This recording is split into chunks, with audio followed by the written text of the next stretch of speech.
सबको मेरा सत श्री अकाल। सिख धर्म के संस्थापक गुरु नानक देव जी का जीवन प्रेरक प्रसंगों से भरा हुआ है। आइए जानते हैं गुरु नानक देव जी के जीवन में जुड़े 10 बेहद प्रेरक प्रसंगों को। प्रेरक प्रसंग 1, गुरु नानक देव का विचित्र आशीर्वाद। एक समय आदरणीय गुरु नानक देव यात्रा करते हुए नास्तिक विचारधारा रखने वाले लोगों के गांव पहुंचे। वहां बसे लोगों ने गुरु नानक देव और उनके शिष्यों का आदर सत्कार नहीं किया, उनको कटु वचन बोले और तिरस्कार भी किया।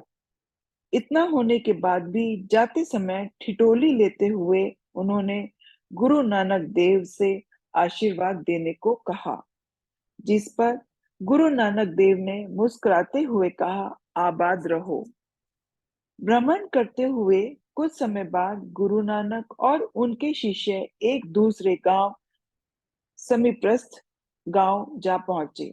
इस गांव के लोग नेक, दयालु और प्रभु में आस्था रखने वाले थे। उन्होंने बड़े भाव से सभी का आदर सत्कार किया और जाते समय गुरु नानक देव से आशीर्वाद देने की प्रार्थना की। तब गुरु नानक देव ने कहा, उजड़ जाओ। इतना बोलकर वह आगे बढ़ गए। तब उनके शिष्य भी गुरु के पीछे पीछे चलने लगे। आगे चलकर उनमें से एक शिष्य खुद को रोक नहीं सका और बोला, देव, आपने तिरस्कार करने वाले उद्दंड मनुष्यों को आबाद रहने का आशीर्वाद दिया और सदाचारी शालीन लोगों को उजड़ जाने का आशीर्वाद दिया। ऐसा क्यों? गुरु नानक देव हंसते हुए बोले, सज्जन लोग उजड़ने पर जहां भी जाएंगे वहां अपनी सज्जनता से उत्तम वातावरण का निर्माण करेंगे, परंतु दुष्ट और दुर्जन व्यक्ति जहां विचरण करेगा वहां अपने आचार विचार से वातावरण दूषित करेगा। इस प्रयोजन से मैंने उन्हें वही आबाद रहने का आशीर्वाद दिया।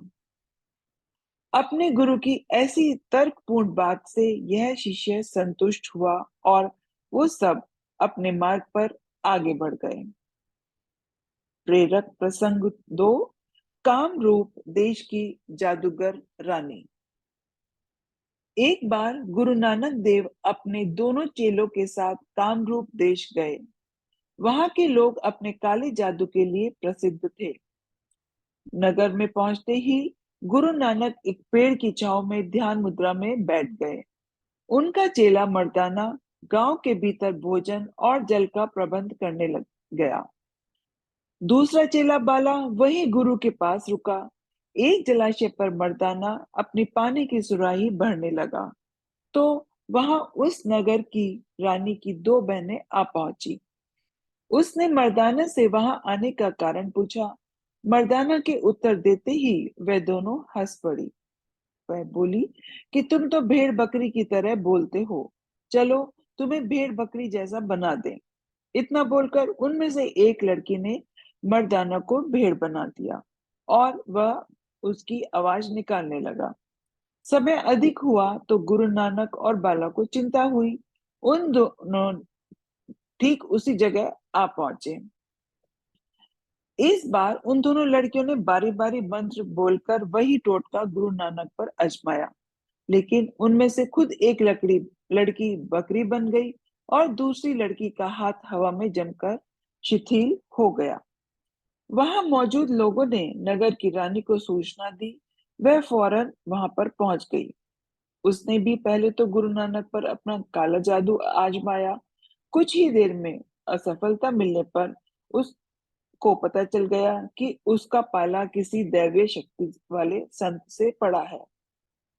माफी मांगने पर दयालु गुरु नानक देव ने उन दोनों लड़कियों को ठीक कर दिया तथा मर्दाना को भी उसके असली रूप में ला दिया। इस प्रसंग के बाद कामरूप के लोगों ने गुरु नानक देव से ज्ञान देने को कहा।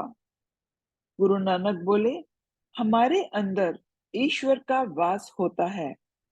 आप सबको लोगों को परेशान करना छोड़कर उनकी मदद करनी चाहिए। ध्यान करो, कर्तव्य पालन करो, लोगों से प्रेम करो, गुरु नानक यह उपदेश देकर वहां से आगे बढ़ गए। प्रेरक प्रसंग 3, ईमानदारी की रोटी। एक समय गुरु नानक देव और उनका चेला मर्दाना अमीनाबाद गए। वहां पर एक गरीब किसान लालू ने उन्हें भोजन देने के लिए आमंत्रित किया। उसने यथाशक्ति रोटी और साग उन दोनों को दिए। तभी गांव के हत्याचारी जमींदार मालिक भागू का सेवक वहां आया। उसने कहा, मेरे मालिक ने आपको भोजन के लिए बुलाया है। बार बार मिन्नत करने पर गुरु नानक लालू की रोटी साथ लेकर मालिक भागू के घर चले। मालिक भागू ने उनका आदर सत्कार किया, उनके भोजन के लिए उत्तम पकवान भी परोसे।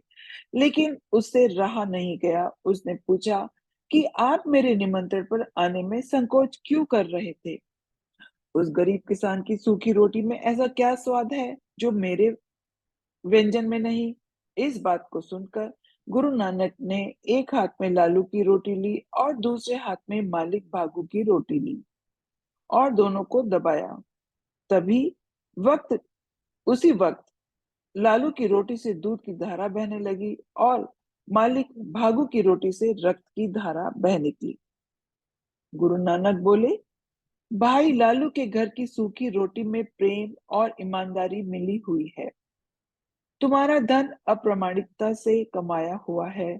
इसमें मासूम लोगों का रक्त सना हुआ है, जिसका यह प्रमाण है।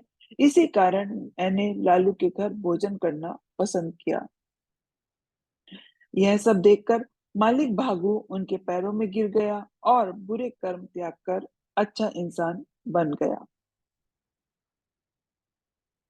प्रेरक प्रसंग 4, उड़ती चटाई। अपने दोनों चेलों के साथ गुरु नानक श्रीनगर काश्मीर यात्रा पर गए।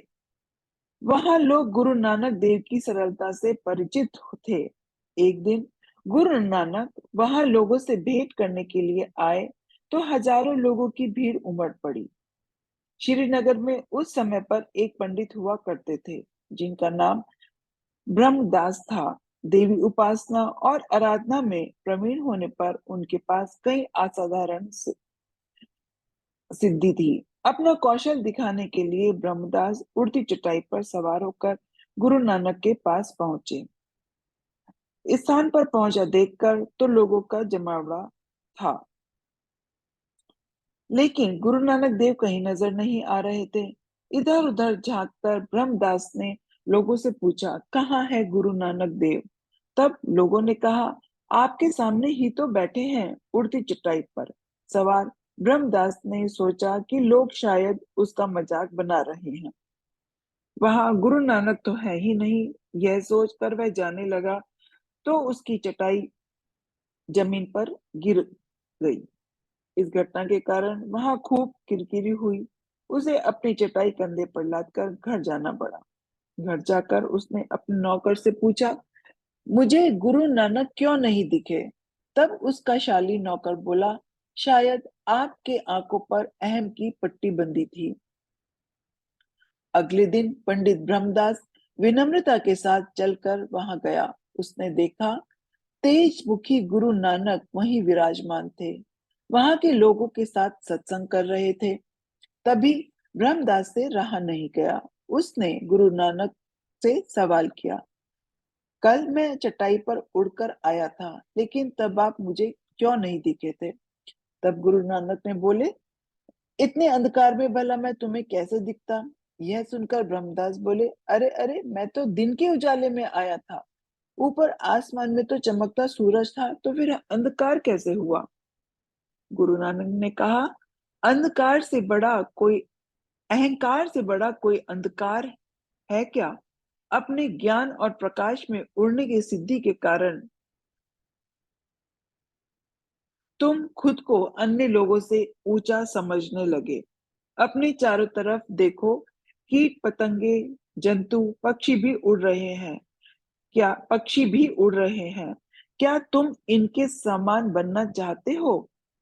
ब्रह्मदास को अपनी भूल समझ आ गई। उसने गुरु नानक से मन की शांति और उन्नति का ज्ञान लिया और भविष्य में कभी अपनी सिद्धियों पर अभिमान नहीं किया।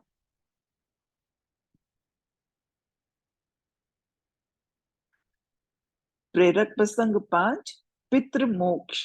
एक बार गुरु नानक देव अपने शिष्यों के साथ हरिद्वार गए। वहां पर उन्होंने देखा एक पंडित अपने यजमान को सूर्य की और जल अर्पण करने का निर्देश दे रहा है। यह देखकर वह तुरंत पानी में उतरे। उन्होंने सूर्य से उलट दिशा में पानी का अर्पण करना शुरू कर दिया। पंडित को गुस्सा आया। उसने कहा, जल अर्पण वहां नहीं करते, सूर्य की ओर करने से पुत्र को मोक्ष मिलता है। इस बात को सुनकर गुरु नानक सूर्य से उल्टी दिशा में जल फिर से अर्पण करने लगे। एक बार फिर से टोकने पर गुरु नानक ने सवाल किया कि पंडित जी, यह पितृलोक यहाँ से कितनी दूर पर होगा? तब पंडित बोले, होगा शायद हजारों लाखों किलोमीटर दूर। तब गुरु नानक बोले, अगर यहाँ गंगा किनारे जल अर्पण करने से पितृलोक में उपस्थित मृत स्वजनों को जल दिया जा सकता है, तो मेरे गांव में मौजूद मेरे खेत पर तो यह जल अवश्य पहुंच सकता है। मैं अपने खेतों को पानी देने के प्रयोजन से इस दिशा में जल अर्पण कर रहा हूँ।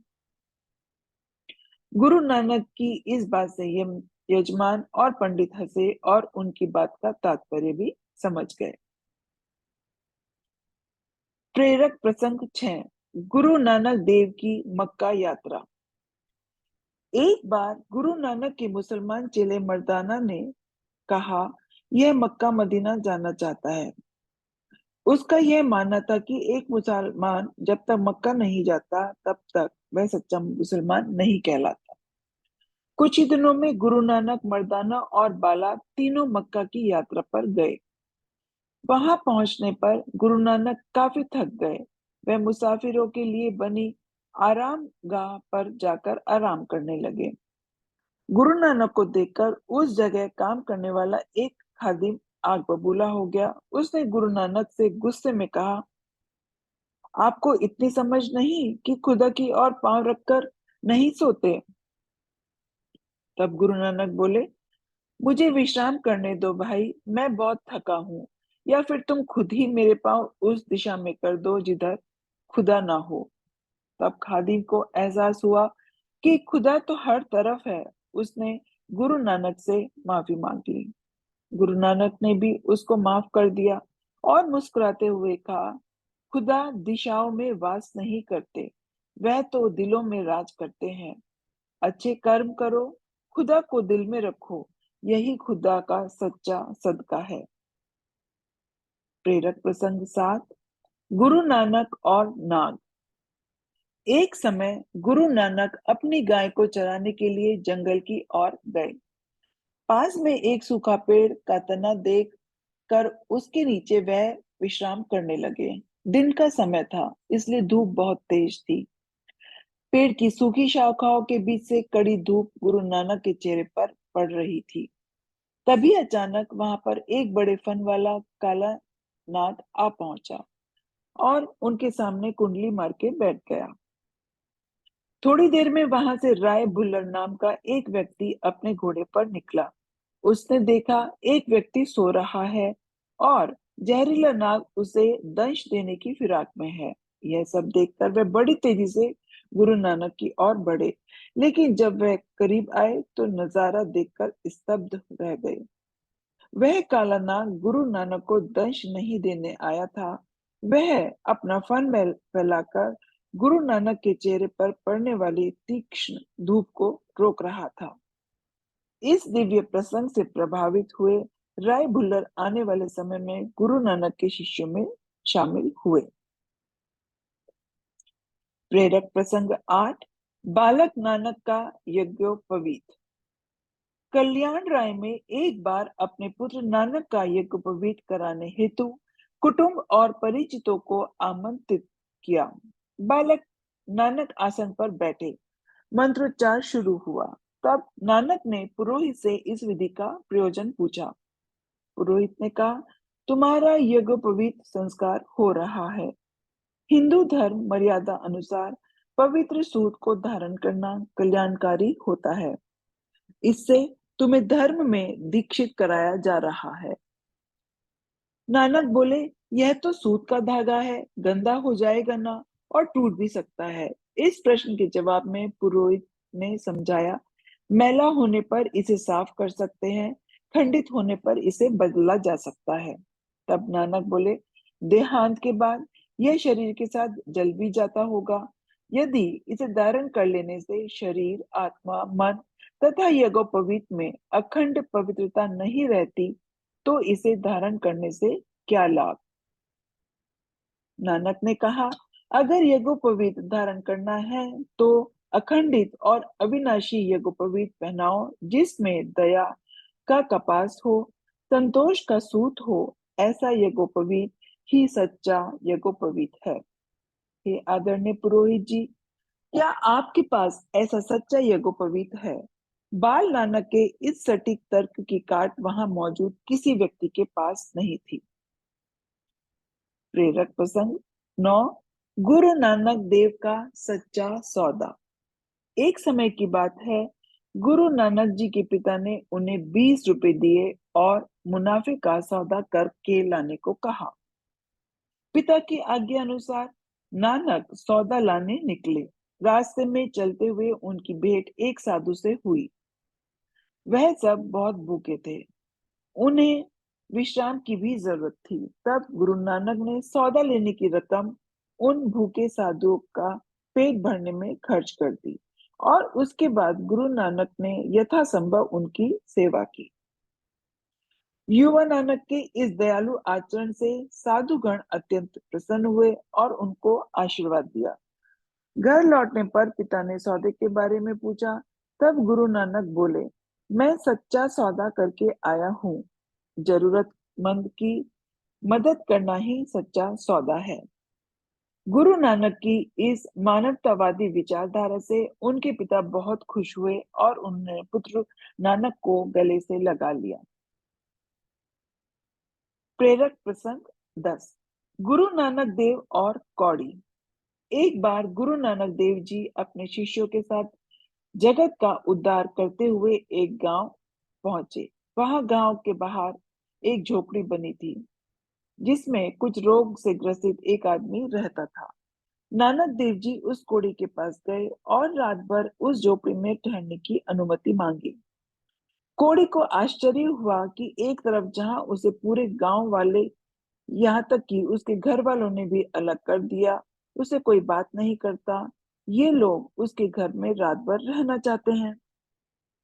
वह कुछ बोल न सका और सिर्फ देव जी को देखता रहा। कुछ देर में मर्दाना और बाला ने भजन कीर्तन शुरू कर दिया। कोड़ी बड़े ध्यान से कीर्तन सुनने लगा। कुछ देर बाद गुरु नानक ने उससे पूछा, भाई तुम यहाँ गांव के बाहर इस झोपड़ी में अकेले क्यों रहते हो। तब कोड़ी ने दुखी मन से बताया कि उसे कोढ़ है, जिस कारण उसके घर वालों ने उससे निकाल दिया और संबंध खत्म कर दिए। तब नानक ने कहा, जरा मुझे भी तो अपना रोग दिखाओ।